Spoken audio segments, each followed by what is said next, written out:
Hello, my name is Trevor Tegner, and I'm a Senior Technical Support Engineer with Quest. Today I will show you how to enable debug logging in the CMN directory connector.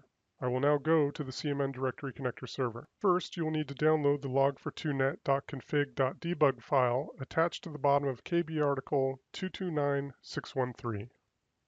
If you did not download the file directly to the CMN directory connector server, then you will need to copy the file to the CMN directory connector server now. Once copied to the CMN directory connector server, the file will need to be moved to C, Program Files, x86, Quest, Coexistence Manager for Notes, Directory Connector, Tools. If you haven't already done so, now is a good time to turn off Hide Extensions for Known File Types in Windows Folder Options. I will rename the existing log42net.config file to log42net.config.normal.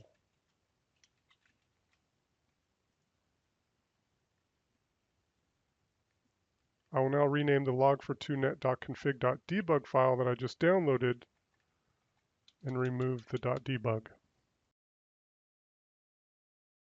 The CMN directory connector is now in debug logging mode. You can now run the connector that you are experiencing issues with in order to capture debug logs. Once the connector has completed, you can zip up the entire directory connector logs directory and send it into support.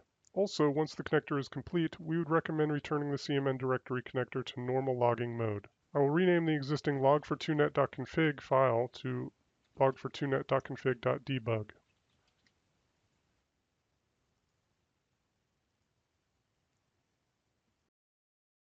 I will rename the log42net.config.normal file to remove the .normal.